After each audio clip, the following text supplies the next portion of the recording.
عبد العزيز السيد حكم مباراة سموحة وفيوتشر حرفيا بيعمل كارثة تحكيمية دلوقتي في المباراة. قرارات تحكيمية في منتهى الغرابة، من حيث اولا ضربة جزاء من وجهة نظري وهمية تماما لفيوتشر. اللاعب واقع على الارض والكرة جت في ايده، طبيعي في القانون ما دام اللاعب على الارض والكرة جت في ايده وهو على الارض ما بتحتسبش ضربة جزاء ولا غيره، والقانون بيقول كده. الغريب ان هو راح شافها في الفار، اللي المفروض الفار كان من البداية يقول له خلاص الكرة ما فيهاش حاجة، دي الكرة جاية في ايد اللاعب وهو على الارض فخلاص كمل لعب ومفيش اي حاجة خالص. لا، ده الغريب عندي ان هو راح شاف الكرة في الفار وبعد ما شافها بنفسه بيقول انها ضربة جزاء. مشيت الكرة ومشيت الدنيا وعدت والدنيا تمام. بعدين بقى بنيجي لتدخل قوي جدا جدا من وجهة نظري يستحق كمان انذار للاعب فيوتشر، وتدخل عنيف على لاعب سموحة. مفيش، مش هحسبها ضربة جزاء. الفار نفسه ما قالوش تعالى، او هل قال له تعالى وهو ما راحش؟ المهم ان هو ما راحش للفار في كوره من المفترض ان هو يروح فيها للفار، عكس ضربه جزاء فيوتشر اللي ما كانش ليها اي داعي ان هو يروح يشوفها في الفار اساسا.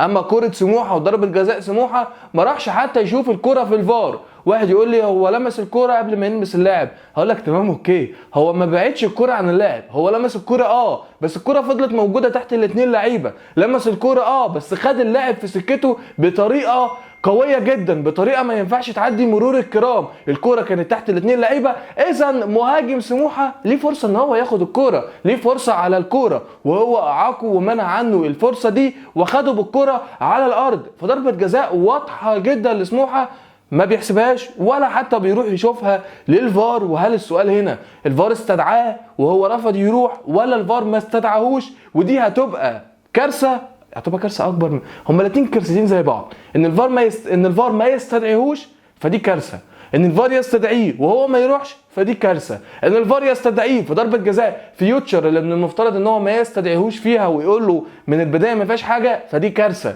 ان هو يروح يشوف ضربه جزاء فيوتشر اساسا ويقول انها فيها فدي كارثه. هو استكمالا للكوارث.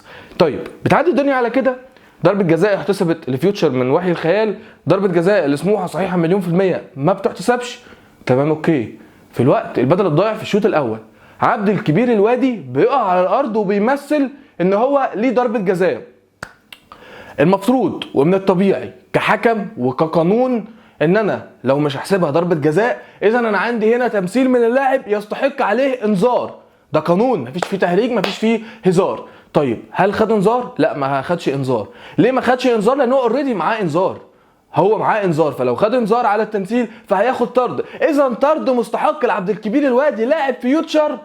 لا، الفار بيقول له خلي بالك ده في بتاع ولا مش عارف ايه، ممكن كرة زي دي ما يتدخلش فيها الفار، بس انت كحكم خلاص انت ما فيهاش ضربة جزاء، اوكي على طول يا باشا الانذار. مع انذار بقى ما معهوش انذار، انت مش بتدافع عن اللاعب، انت مش بتطبطب على اللاعب، ده قانون انت بتنفذه. لاعب معاه انذار عمل تمثيل في منطقة الجزاء وهي مش ضربة جزاء وتمثيل واضح من اللاعب، انذار على طول. مع انذار بقى بديله الطرد ويطلع، ده قانون مفيش فيه تهريج ولا هزار.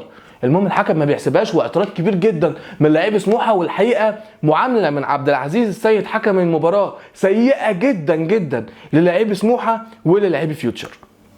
فكميه اخطاء تحكيميه زي دي في مباراه واحده، سبت ايه للمباريات الجايه؟ سبت ايه اخطاء لنفسك او فرص تخطئ فيها لنفسك في نهايه الموسم؟ وفي الاخر اللي بيحصل ايه يا ساده؟ اللي بيحصل في الاخر ان احنا هنوقف اللاعب ده كام مباراه مثلا، ان احنا هنحول اللاعب للتحقيق، ان احنا هنمنع اللاعب ان هو يحكم مباريات للفريق اللي هو مثلا ظلمه تحكيميا.